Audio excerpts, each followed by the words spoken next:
हम लाते हैं top news, आपके फेवरेट टॉक शोज और अनलिमिटेड एंटरटेनमेंट सिर्फ यूट्यूब पर। अगर आपने अभी तक हमारा चैनल सब्सक्राइब नहीं किया तो अभी सब्सक्राइब करें और बेल आइकॉन को क्लिक करके हमारी लेटेस्ट वीडियोस के बारे में अपडेट जानें।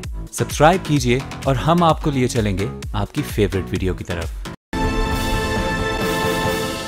नाज़रीन अस्सलाम वालेकुम। प्रोग्राम अमन बराबरी के साथ में डॉक्टर ज़ुबैर अहमद आपके सामने मौजूद है। हम ये देखते हैं कि कश्मीर में जो पे दर पे वाक़यात होते जा रहे हैं और मज़ालिम का सिलसिला ना रुकने वाला सिलसिला कंटिन्यूसली चलता चला जा रहा है, बल्कि हम देखते हैं कि इसमें अब शिद्दत आती जा रही है और भारत के मज़ालिम जो हैं वो इंतहा को पहुँचने लगे हैं। ख़वातीन हों, बच्चे हों, बूढ़े हों, कोई भी हो, वो उनके मज़ालिम से बचा हुआ नहीं है। और बहुत सारी ऐसी तावीलात हैं जो कि वहाँ की मोदी सरकार देती रहती है और वो मुख्तलिफ़ किस्म के हीले बहानों से उस तहरीक आज़ादी को कुचलना चाहते हैं, जो कि शायद वो कुचल नहीं पा रहे और ख़ुद उनका हौसला भी जवाब देता जा रहा है। हम आज इसी सूरत हाल पर जो नई डेवलपमेंट हुई है कश्मीर में, उन्हीं के हवाले से आज गुफ्तगू करेंगे। और मेरे साथ स्टूडियो में तशरीफ़ रखते हैं जनाब डॉक्टर उसामा बिन रज़ी साहब। उसामा साहब नायब अमीर कराची हैं जमात इस्लामी के। अस्सलाम वालेकुम सर, बहुत शुक्रिया आपका। उनके साथ साथ मेरे साथ टेलीफोन लाइन पर मौजूद हैं हुमैरा अलवानी साहिबा, जो पाकिस्तान पीपल्स पार्टी की सीनियर रहनुमा हैं। अस्सलाम वालेकुम हुमैरा साहिबा। बहुत शुक्रिया आपके शो में हमें ज्वाइन करने के। उनके साथ मेरे साथ टेलीफोन लाइन पर मौजूद हैं मेजर रिटायर्ड ताहिर इकबाल साहब। मेजर साहब अस्सलाम वालेकुम।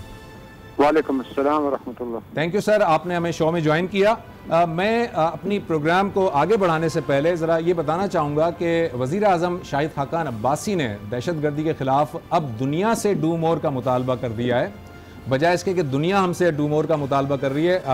वज़ीर आज़म साहब ने उनसे डू मोर का मुतालबा किया और उन्होंने ये भी फरमाया है कि हमने दहशतगर्दी के ख़िलाफ़ बहुत कुछ कर लिया और अब आलमी बिरादरी को कुछ करके दिखाना होगा। और उन्होंने साथ ही ये भी फरमाया कि दहशतगर्दी की जंग हम तो जीत चुके, बाकी दुनिया हार गई है। और अब दुनिया को और ख़ास करके दुनिया के लोगों को इस तरफ मुतवज्जा करने की वज़ीर आज़म साहब बात कर रहे हैं कि कश्मीर में जो कुछ हो रहा है उस पर दुनिया अब नोटिस ले। हम एक छोटा सा पैकेज हमने आपके लिए बनाया, पहले वो देखते हैं, उसके बाद गुफ्तगू को आगे बढ़ाते हैं।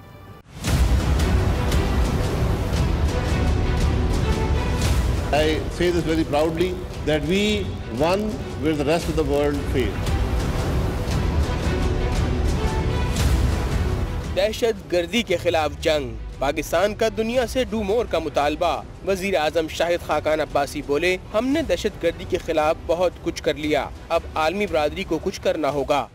All the message that we have for the world is that Pakistan has done its part, Pakistan is doing its part.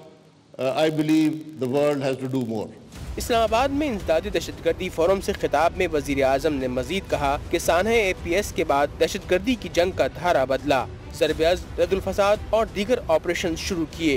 दहशतगर्दी के खिलाफ जंग में बड़ी कुर्बानियाँ दी, जिसे दुनिया तस्लीम करे। The world's war against terror, it was on our territory. The world needs to recognize that. No matter what CNN tells you or the tweets tell you, the reality is very different. And that's the story we take to the world. वज़ीर आज़म शाहिद खाकान अब्बासी ने कश्मीरियों पर भारतीय बर्बरियत के खिलाफ आवाज़ भी उठाई। Except what is happening in Kashmir today, the state brutality, the human rights violations, where children, old men, women are all targeted alike. Just this Sunday, we have a confirmation of at least 17 youth who were killed in cold blood in Indian occupied Kashmir. वज़ीर आज़म का कहना था कि पाकिस्तान अफगानिस्तान में अमन चाहता है, पाकिस्तान से ज्यादा कोई मुल्क अफगानिस्तान में अमन का ख्वाहिशमंद नहीं। नाज़रीन, ये देखा आपने कि वज़ीर आज़म जनाब शाहिद खाकान अब्बासी साहब ने बड़े वाज़े अल्फाज में न सिर्फ मजम्मत की बल्कि दुनिया को उसका असली चेहरा दिखाने की कोशिश की और ये बताया कि भारत दरअसल कर क्या रहा है। डॉक्टर साहब, मैं आपकी तरफ आऊँगा कि क्या ये जो हालात हम देख रहे हैं, जो हमने देखा अभी के बच्चों को भी मारा जा रहा है, ख़वातीन को मारा जा रहा है, क्या मोदी सरकार वहाँ जो कश्मीर में अक्सरियती जो इलाका है, मुसलमान अक्सरियत में, उसको अक़लियत में बदल देने की कोशिश कर रहा है? देखिए, जो सूरत हाल है वो मसला मोदी सरकार का ही नहीं है, बल्कि ये भारत का पूरा रियासती स्टैंड है जो कश्मीर के मसले पे मुसलसल सामने आया है। हुकूमतें बदलती रहती हैं लेकिन वो मौक़िफ़ उनका एक मुसलसल यकसा चल रहा है, हटधर्मी पर, और वो मौक़िफ़ हटधर्मी पर मबनी है, अक़वाम मुत्तहिदा के करारदादों के मुनाफी है, दुनिया की तमाम इखलाक़ी, सियासी, कानूनी उमूर के बरखिलाफ़ है, और वो एक रियासती जबर व तशद्दुद और दहशत गर्दी के ऊपर मबनी मौक़िफ़ है। लेकिन जो बिलखुसूस ख़ास तौर पर पिछले 4 दिनों में जो सूरत हाल पैदा हुई है वो तो हद दर्जे वहशियाना सूरत हाल है। वो उनको कत्ल कर रहे हैं, उनको ज़ख्मी कर रहे हैं, उनको गिरफ़्तार कर रहे हैं, उनको अंधा कर रहे हैं, नाबीना बना रहे हैं, उनके घरों को जला रहे हैं, और वहाँ पे मुसलसल एक कर्फ्यू की सूरत हाल पैदा की हुई है। और पूरी कश्मीरी कौम, सिर्फ 1-2 लोगों की बात नहीं है, एक जमात की बात नहीं है, पूरी कश्मीरी कौम लाखों की तादाद में सड़कों के ऊपर निकल रही है, जिसको रोकने के लिए वो कर्फ्यू का और गोलियों का सहारा ले रहे हैं। ये बड़ी भयानक सूरत हाल है, और इस सूरत हाल को समझना इसलिए ज़रूरी है कि अब इस मसले में जो इसका पूरा तनाजुर सामने आ रहा है वो ये है कि इसमें भारत तन्हा नहीं है। इसमें आपको भारत के साथ इसराइल नज़र आएगा, और इसराइल और भारत के साथ साथ जो इन दोनों का सरपरस्त आप कह सकते हैं कि अमेरिका भी इनकी पुश्त के ऊपर इस पूरी तरह से मौजूद है। और ये जो इक़दामात इस वक्त या कश्मीर में हो रहे हैं, बिल्कुल ऐसी ही सूरत हाल इसराइल ने फ़लस्तीन में पैदा की हुई है, और आपके पड़ोस अफ़गानिस्तान में अभी जो कुंदोज़ के मदरसे के ऊपर बमबारी की है अमेरिका और अफ़गान फ़ौजों ने, वहाँ पे भी सैकड़ों बच्चों को और असातिज़ा को, एक तकरीब के अंदर हंसते खेलते बच्चे थे, ठीक है, वो तो अफगानिस्तान पे तो हम एक अलग प्रोग्राम करेंगे, लेकिन ये पूरा एक मंजरनामा है। ये पिछले 4 दिनों में ये सूरत हाल डेवलप हुई है। अच्छा, ये जो पिछले 4 दिनों में हुई है, मैं मेजर साहब आपको ज़रा शामिल करूँगा अपनी गुफ्तगू में। ये जैसे कि डॉक्टर साहब फरमा रहे हैं कि पिछले 4 दिनों में एक ज़ाहिर है कि एक एक्सट्रीम हद पार कर गया है भारत। आपके ख्याल में ये जो भारत का ये जो वहशियाना जो रद्द अमल है, भारत का जो गुस्सा है, भारत का जो एंगर है, इस एंगर के बैकग्राउंड में कहीं वो हमारा सीपैक तो नहीं है, उसकी वजह से भारत को और ज़्यादा गुस्सा है और वो इस तरह के हथकंडे इस्तेमाल कर रहा है? जुबैर साहब जरा सा मुझे टाइम देंगे, मैं ये आपसे अर्ज करना चाहूँगा। जी सर। कि भारत आज नहीं 1948 से ये काम कर रहा है। Right sir. और 1948 से लेके कई सालों तक तकरीबन 20-21 रेजोल्यूशन यूएनओ में पेश हो चुके हैं कि इनको हक़ खुदरारियत दिया जाए कश्मीरियों को, ताकि वो अपना फैसला खुद कर सके। लेकिन इन्होंने सबसे पहला रेजोल्यूशन जो जवाहरलाल नेहरू, जो इनके सबसे बड़े लीडर थे, उन्होंने पेश किया, और यूनानिमसली आज दिन तक जितने रेजोल्यूशन यूएन में पेश हुए उसमें से 2 मुल्कों ने एब्सटेन किया। सारे रेजोल्यूशन कश्मीर के हक में पास हुए, लेकिन उन रेजोल्यूशन का कोई हिसाब किताब नहीं, कोई कुछ नहीं हुआ। कश्मीर में कम से कम 30,000 माएँ बहनें बेटियां बेवा हो चुकी हैं, और इतने ही बच्चे यतीम हो चुके हैं। ये तो लाखों लोगों को कत्लेआम करने के लिए तैयार है। और जो आपने आगे बात की, अच्छा मेजर साहब मैं आपको यहाँ आबाद कर रहे हैं कश्मीर में, ताकि मुसलमानों को मिनॉरिटी में लाया जाए, और उसके बाद हम अपनी मस्जिद के बाद। ठीक है मेजर साहब, मैं आपको यहाँ पे रोकूंगा, थोड़ा सा इंटरप्ट करूंगा। अभी हम छोटे से एक ब्रेक पे जा रहे हैं, और ब्रेक के बाद मैं हुमैरा साहिबा आपकी तरफ आऊंगा, और इस बात को जरा अक़वाम मुत्तहिदा की करारदाद जो है उसके तनाजुर में जरा आपसे मैं बात करूंगा एक छोटे से ब्रेक के बाद।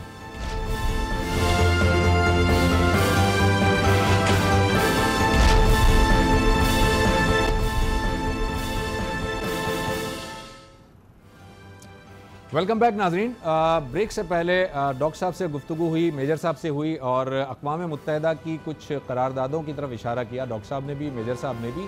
हुमैरा साहिबा, मैं आपसे ये जानना चाहूँगा कि पाकिस्तान में जो हुकूमतें रही हैं, खा वो पीपल्स पार्टी की हुकूमत हो या मुस्लिम लीग की हुकूमत हो, जो भी हुकूमतें रही हैं, वो इन करारदादों पर इतना इम्पेक्ट नहीं डलवा सकें, इतना बहुत ज़्यादा मनवा नहीं पाई। उसकी क्या वजह है? हमारी जो खारजा पॉलिसी है, या हमारे जो स्ट्रेटेजिक लेवल पे जो डायलॉग होते हैं, जो डिप्लोमेटिक सतह पर जो गुफ्तगू होती है, क्या हम कोई उतना असर नहीं रख पा रहे? मैं दोनों हुकूमतों की बात कर रहा हूँ। शुरू से ही हमने हमेशा कश्मीरियों का पास हमेशा साथ दिया है, और हमने हमेशा ये करार दिया है कि कश्मीरी हमारे भाई हैं और कश्मीरी बहनें हमारी बहनें हैं। तो ये तो सोच ही नहीं हो सकती कि हम उनके साथ नहीं हैं। हम हमेशा उनके साथ हैं, बिल्कुल इसी तरह जैसे वो हमारे साथ हैं।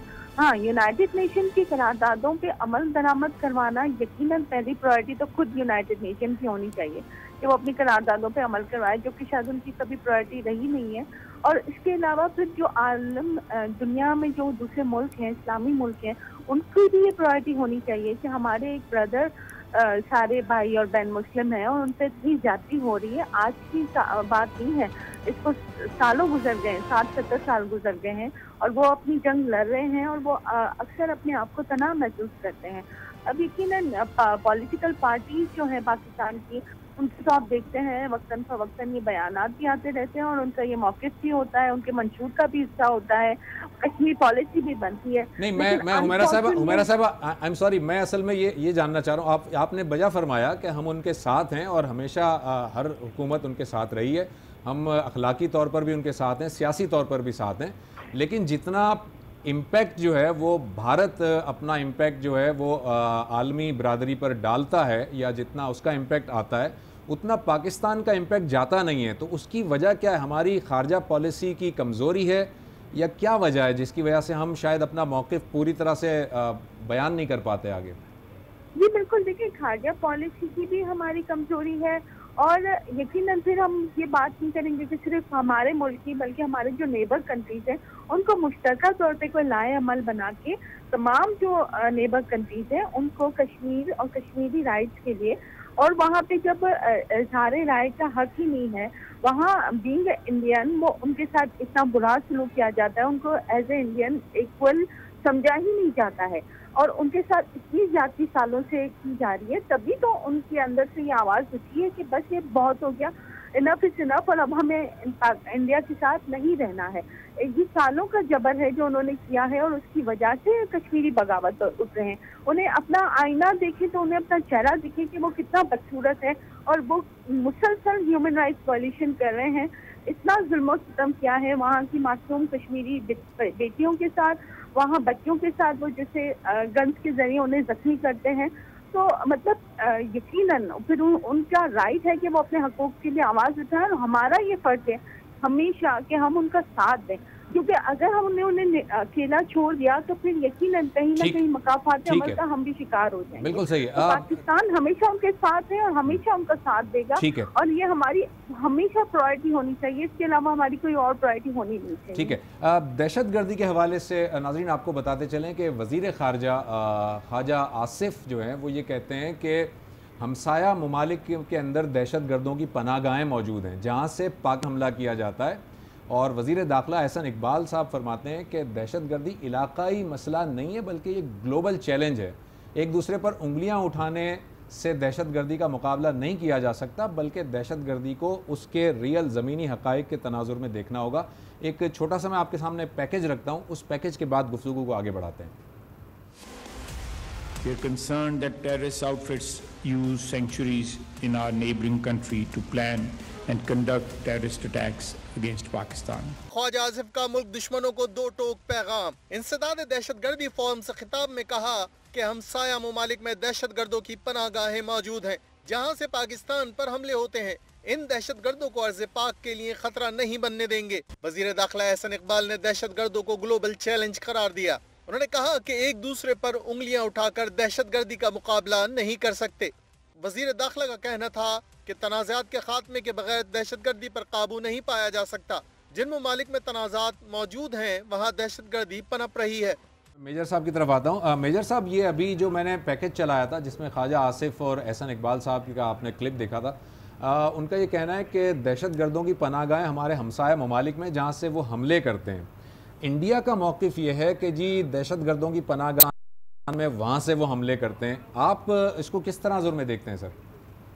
लेकिन जी बात ये है कि इंडिया तो डे वन से हम पे ये इल्ज़ाम लगाता है कि जो कुछ हो रहा है हम कर रहे हैं, चाहे वो ईस्ट पंजाब हो, जबकि कलभूषण यादव अभी यहाँ से पकड़ा गया। कलभूषण बात करें, मैं अभी देखें, हम तो उनको प्रूफ दे दे के थक गए हैं। अभी कलभूषण के मामले में नेवी का एक सीनियर ऑफिसर जो एज ए रेजिडेंट एजेंट काम कर रहा था। रेजिडेंट एजेंट का मतलब होता है तो उसके नीचे 150 आदमी और काम कर रहे होंगे जी। तो ये सारे लोग काम कर रहे हैं। मुझे समझ नहीं आती कि अगर भारत ये कहता है तो उसने 16 कॉन्सुलेट किस लिए खोले अफगानिस्तान? क्या वहाँ पे इतने लोगों का इंडियन का आना जाना है कि उनको कॉन्सुलेट नहीं? वो कॉन्सुलेट जो है वो दहशतगर्दी के गढ़ हैं जहाँ से लोगों को ट्रेन किया जाता है और वहाँ से उनको लॉन्च किया जाता है। इसी तरह जो हमने लोग पकड़े हैं यहाँ पे, साफ सबूत है कि इंडिया पाकिस्तान में, और कलभूषण का अपना बयान है कि हम सी पैक को नहीं चलना देना चाहते, ना ही पाकिस्तान को हम तरक्की करना देंगे। मेरे लिए बलूचिस्तान की सेपरेटिस्ट मूवमेंट और सी पैक को खत्म करने की जो मेरा मिशन था, मैं उस पर काम कर रहा था। तो इंडिया तो इल्जाम डे 1 से लगा, आज नहीं हमेशा लगाता है, लेकिन मुसीबत ये है कि वो मोदी जो कभी टेररिस्ट काउंट होता था, जिसको मोस्ट वांटेड क्रिमिनल कहते थे अमेरिकन, वो आज प्राइम मिनिस्टर है, वो आज प्राइम मिनिस्टर वो आज उनके गले का हार बन गया है। सही। और वो हर चौथे दिन प्रेसिडेंट उनका अमेरिका को उनको मिलने जाता है या ये वहां पहुंचे होते हैं। एक्चुअली उनके खिलाफ क्यों नहीं, आज इकोनॉमिक वॉरफेयर है। अब दुनिया ये देखती है कि क्या कश्मीर और पाकिस्तान को अगर हम देखें तो हमारा बिजनेस इनके साथ ज्यादा होगा, या 1.25 अरब लोग जो इंडिया में बैठे हुए हैं, अगर हम उनके साथ कारोबार करेंगे, बिजनेस करेंगे, तो हमारी वहां से कमाई ज्यादा होगी। ठीक है। इसलिए वो हमें सपोर्ट करने के बजाय इंडिया को सपोर्ट करते हैं। उसके खिलाफ कश्मीर में जो दहशतगर्दी स्टेट उन दहशतगर्दी वो कर रहे हैं, बच्चों को, यतीम बच्चों को गोलियां मार के मार रहे हैं, ठीक है, तो वो फिर सामने कैसे वो इसको जस्टिफाई। दूसरी बात, डॉक्टर साहब ने कहा कि कल परसों वो हथियार भी उठा सकते हैं। उसकी वजह यह है कि जब एक भाई अपने भाई को गोली लगते हुए मरते हुए देखेगा तो उसके ज़हन पे ये नक्श जरूर आएगा कि क्यों ना मैं अपने भाई का बदला इसी वेपन से लूं जो उन्होंने हमारे खिलाफ इस्तेमाल किया। मेरी बहन को कत्ल किया है, मेरे बाप को कत्ल किया है इन्होंने। तो वो नौजवान नस्ल जब उनके सामने ये सारा कुछ हो रहा है तो उनके दिमाग में ये जरूर बात आएगी कि क्यों ना मैं आने वाले वक्तों में हथियार उठाऊं और अपने माँ बाप का, बहन भाई का बदला ले लूं। तो इसलिए उनको ये सोचना होगा। इसी तरह आपने पानी की बात की। जी जी। इंडिया इस वक्त जो है ये पानी की दहशतगर्दी भी कर रहा है हमसे। हमारे दरियाओं में पानी रोक लिया है उसने, कहीं वो प्लास्टिक वो रबर डैम्स बना रहा है, कहीं वो दूसरे डैम बना रहा है और कहता है जी ये मेरा हक बन नहीं। और कभी कभी पानी छोड़ देता है, फ्लड की कैफियत आ जाती है कभी। अभी सतलज में जब थोड़ा सा शोर हुआ तो उसने एकदम सारा पानी खोल दिया। हाँ। तो इसलिए वो तो ये पानी की दहशतगर्दी भी इस्तेमाल करेगा आने वाले वक्तों में। लोअर रिपेरियन पूरी दुनिया में उनका अपना हक है, उनका पानी का हिस्सा उनको मिलता है। ठीक। और हमें अपना हक लेना होगा हर दुनिया के फोरम्स में, और दुनिया को चाहिए कि इंसाफ की बात करें। हम यूएनओ की बात कर रहे हैं, हम क्या कहेंगे, यूएनओ तो चलते ही अमेरिका के फंड्स पे है। और अगर जरा गौर से देखेंगे आप तो UNO has totally failed in the world. अब वो उस तरह का यूएनओ का रोल नहीं है, क्योंकि वो जो ही वो ठीक बात करना चाहते हैं पीछे से ऑर्डर आ जाता है जिनके फंड रोक दो। जी सही। Thank you sir. आप मेजर साहब, आपका बहुत बहुत शुक्रिया, आपने वक्त निकाला हमारे प्रोग्राम में, आपने ज्वाइन किया। Thank you so very much. Humaira, आपकी तरफ आता हूँ मैं। ये अभी जो मेजर साहब फरमा रहे थे कि यूएन जो है वो इतना इम्पैक्ट उसका नहीं है और यूएन जो है वो खुद पार्टी बना हुआ है।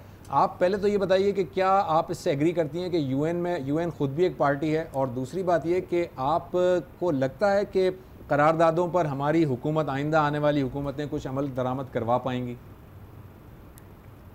जी बिल्कुल। देखिए, बेसिकली तो यूनाइटेड नेशन से पास की हुई करारदाद यूनाइटेड नेशन ही इम्प्लीमेंट करवा सकता है।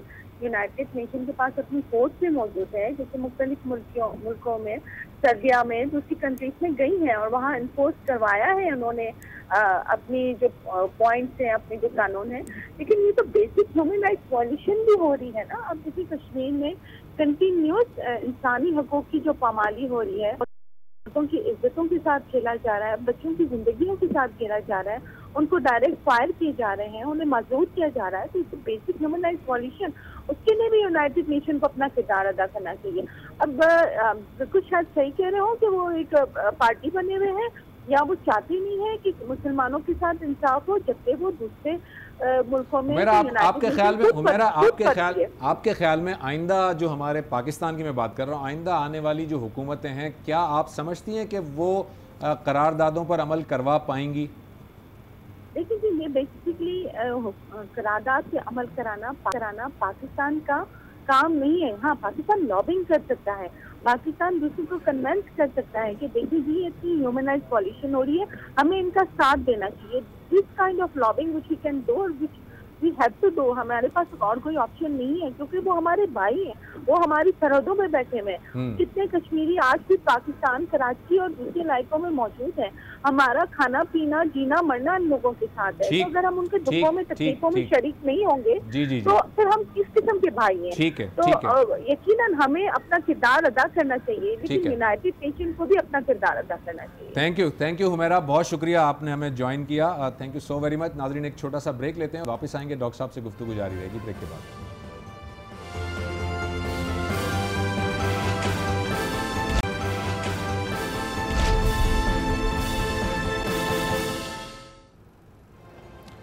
वेलकम बैक नाजरीन। अभी मेरे साथ टेलीफोन लाइन पर मौजूद हैं अब्दुल्ला गुल साहब, जो मारूफ तज्जियाकार हैं। अस्सलाम वालेकुम गुल साहब। जी वालेकुम अस्सलाम। गुल साहब, आपका चूंकि ये एरिया ऑफ एक्सपर्टीज़ है कश्मीर पर, आप बहुत कुछ कहते रहते हैं, बहुत कुछ आपने लिखा है। मैं ये जानना चाहूँगा कि कश्मीर का जो इशू इतने अरसे से, जो पाकिस्तान जब से आज़ाद हुआ है, कश्मीर का मसला हम सुनते आ रहे हैं, बचपन से सुनते आ रहे हैं कि कश्मीर का मसला हल नहीं हो पा रहा और कश्मीर वजह तनाज़ा बना हुआ है पाकिस्तान और इंडिया के दरमियान। आखिर ये इशू इतना सीरियस क्यों है और ये रेजोल्यूशन पर क्यों अमल दरामद नहीं हो पा रहा?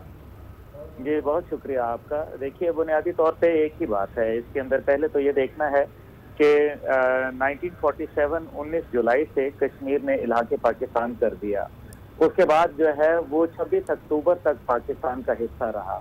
लेकिन आज भी हम ये कहते हैं कि कश्मीर बनेगा पाकिस्तान, जबकि कश्मीर तो पाकिस्तान है। और उसके बाद 1948 में 2 दफ़ा फिर लेके गए नेहरू यूनाइटेड नेशन में रेजोल्यूशन, और उन्होंने अक़वाम आलम को जो है वो उसमें शामिल किया और पूरी दुनिया ने उसके ऊपर मोहर लगाई। 17 रेजोल्यूशन उसके ऊपर कायदे आज़म की ज़िंदगी के अंदर ही जो है वो आ गए और दुनिया ने उसके ऊपर हमारा मौक़िफ़ का साथ दिया और कहा कि पाकिस्तान जो है वो उसको कश्मीरी कौम को राइट ऑफ वोट देना चाहिए, जिसको प्लेबिसाइट कहते हैं। उसके बाद जो है वो आर्टिकल 370 हिंदुस्तान ने लगा दिया और जो है वो वायलेशन कर दी इंटरनेशनल कवानीन की, यूनाइटेड नेशन की जो है वो वायलेशन की, और किसी ने उसके ऊपर कान नहीं धरे। नतीजा ये निकला कि पाकिस्तान ने बजाय इसके कि कायद की पॉलिसी, जिसको 1000 साल की जंग उन्होंने कहा था कि हम कश्मीर पे लड़ने के लिए तैयार हैं, हमने कायद की पॉलिसी इनसे इनराफ किया और कहा कि सियासी, सिफारती और इखलाकी बुनियाद के ऊपर हम उनकी कश्मीरियों की मदद करेंगे। पाकिस्तान ने जब एटम बम बनाया था तो ना ही चाइना के लिए, ना ईरान और ना ही अफगानिस्तान के लिए, बल्कि हिंदुस्तान के लिए, ताकि एक तो वो अपने डिटरेंस जो है वो बरकरार रख सकें, दूसरा यह है कि कश्मीर के ऊपर एक बामकसद डायलॉग के जरिए यूनाइटेड नेशन की करारदादों के मुताबिक हासिल किया जाए। लेकिन अब हालिया दुनिया जो है वो उसको बायलैटरल इशू बिटवीन 2 कंट्रीज कहने लगी, जिसको पाकिस्तान के सिफारतकारी ने एक्सेप्ट कर लिया है। मुझे अफसोस से कहना पड़ता है कि आज वो सिफारतकारी हमारी कमजोर है, क्योंकि बायलैटरल इशू आप गुल साहब आपने जो गुफ्तगू फरमाई है उसके अंदर कुछ चीज़ें हैं जो ज़रा वजाहत तलब है। मैं चाहूँगा ज़रा उसके बारे में बात कीजिएगा। आपने फरमाया कि जब हम कहते हैं कश्मीर बनेगा पाकिस्तान, तो कश्मीर तो पाकिस्तान है। ये कश्मीर पाकिस्तान है आप कहते हैं, मैं भी शायद कहता हूँ, हम लोग कहते हैं, लेकिन दुनिया तो नहीं मान रही कि कश्मीर पाकिस्तान है, नंबर 1। एंड नंबर 2, आपने फरमाया कि जब ये सारी करारदादें हुई, दुनिया ने मोहर लगाई, दुनिया ने हमारा साथ दिया, लेकिन दुनिया ने तो आज तक साथ नहीं दिया। दुनिया के साथ नज़र कहाँ आ रहा है सर? जी बिल्कुल, आपने सही बात फरमाई। देखिए, असल मसला यह है कि कश्मीर, मैंने तो सिर्फ इतना कहा कि 1947 19 जुलाई से लेके 26 अक्टूबर तक वो क्या था, क्या आज़ाद रियासत थी? तो ऐसा तो कोई कॉन्सेप्ट ही नहीं था।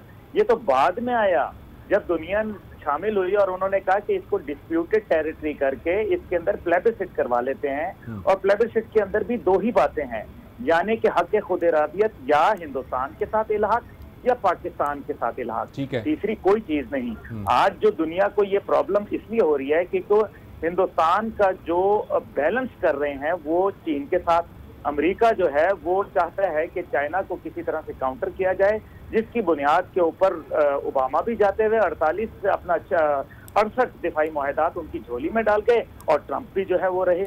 अब दुनिया में 3 लोग जो हैं वो एक्सट्रीमिस्ट हैं, और अनफॉर्चुनेटली एक उसमें से नरेंद्र मोदी हैं जो एक्सट्रीमिस्ट जमात को भी करते हैं। दूसरी जानिब जो है वो बेंजामिन नेतन्याहू हैं इसराइल के, जो एक्सट्रीमिस्ट जमात के सरबराह हैं और वजीर आजम हैं। और तीसरे एक्सट्रीमिस्ट जो हैं वो इस टाइम पे डोनाल्ड ट्रंप। गुल साहब मैं आपको यहाँ पे रोकूंगा। मेरे साथ स्टूडियो में डॉक्टर उसामा बिन रजी साहब मौजूद हैं, उनसे ज़रा सा मैं गुफ्तगू करूँ, फिर आपकी तरफ आऊँगा। एक सवाल जो आपने जो बात की उसमें एक सवाल और है डॉक्टर साहब, ये अभी जो प्लेबिसिट की बात कर रहे हैं गुल साहब, तो प्लेबिसिट के लिए और ये कि बायलैटरल जो दुनिया ने कहा और हमने उसे मान लिया, और वो कह रहे हैं मुझे अफसोस है कि हमने ये क्यों मान लिया, गुल साहब ने फरमाया, आपके ख्याल में बायलैटरल जो हमने जो बात मानी है वो ठीक नहीं है, ऐसा नहीं है? देखिए, अब तो ये बात तो तस्लीम शुदा है ना कि ये मुतनाज़ा इलाका है। लिहाजा अगर हम इस मसले पे अगर माजी में किसी टेक्निकल उसके ऊपर उलझेंगे तो मैं समझता हूँ कि ये कश्मीरियों ने भी और सब ने इसको तस्लीम कर लिया है कि ये मुतनाज़ा इलाका है। अगर हम भारत को इसी चीज़ पर लाने में कामयाब होते हैं और दुनिया की ताकत को अपने साथ खड़े करने में कामयाब होते हैं कि कश्मीर को एक मुतनाज़ा इलाका तस्लीम करते हुए भारतीय फ़ौजों को वहाँ से बाहर निकाला जाए, और वहाँ पर कम अज़ कम, यानी या होना तो ये चाहिए कि मुतनाज़ा इलाके में दोनों की फ़ौजें हों, तो अगर दोनों की फ़ौजें नहीं हैं तो कम अज़ कम भारत की फ़ौज वहाँ से बाहर जाए, अक़वाम मुत्तहिदा अपनी फ़ौजें लेकर आए और जो अक़वाम मुत्तहिदा की करारदादें हैं उसके ऊपर अमल दरामद शुरू करवाया जाए।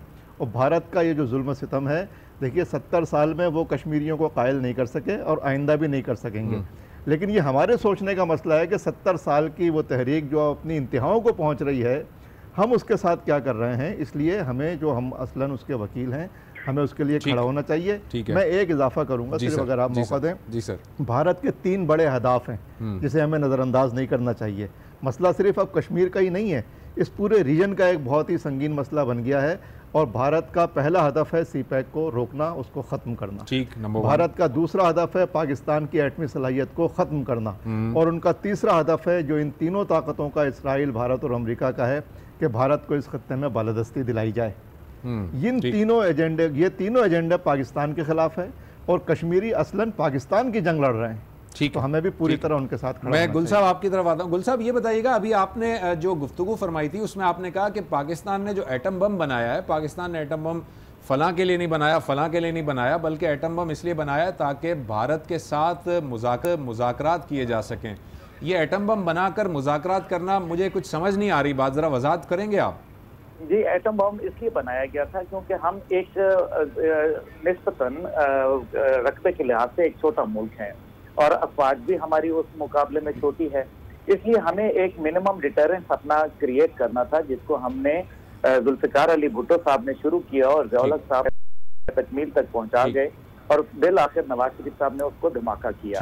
अब दुनिया पे वाज़ेह करना था कि पाकिस्तान एक न्यूक्लियर सलाहियत है, इसी वजह से आज दुनिया उसको, कश्मीर को न्यूक्लियर फ्लैश पॉइंट के नाम से भी जानती है। ठीक है, इसलिए हमें जो बात दुनिया क्यों नहीं कहती कि अफगानिस्तान और पाकिस्तान के माबैन जो है वो न्यूक्लियर फ्लैश पॉइंट है या ईरान के माबैन है, इसलिए क्योंकि न्यूक्लियर फ्लैश पॉइंट सिर्फ हिंदुस्तान के साथ है, चाइना के साथ तो हमारे बॉर्डर ओपन है, खुले हैं।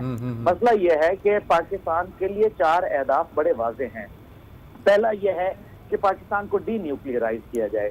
डी न्यूक्लियराइज वो तब कर सकते हैं जब वो डीमिलिटराइज करेंगे, और आज आप देखें कि जो अफवाज और अवाम के दरमियान में एक सर्द मोहरी और एक जंग कुछ अनासिर जो है वो पैदा करने की कोशिश में है, वो आपके सामने है। और तीसरा यह है कि डी इस्लामाइज किया जाए, जिसके लिए आए दिन कभी तौहीन रिसालत, कभी कोई और बिल, ये सिर्फ एक हुकूमत नहीं, माजी की हुकूमतें भी चलाती रही। और चौथी चीज यह है कि डी लिंक किया जाए इसको चाइना और सेंट्रल एशिया के साथ, ताकि इसके ज़खायर और वसाइल जो हैं, जो वस्ती एशियाई रियासतों के अंदर दुनिया के 90% जो मादनियात हैं वो अब मौजूद हैं, और गल्फ के और सेंट्रल एशिया के संगम पे पाकिस्तान बैठा है। इसी वजह से अफगानिस्तान को भी अनसेटल किया गया, और 5 जो कॉन्सुलेट अफगानिस्तान के अंदर जो पाकिस्तान के बॉर्डर के साथ बनाए हैं, जहां हाजिर सर्विस इंडिया फौज के ब्रिगेडियर ऑफिसर सर्च कर रहे हैं, उसका मकसद क्या है?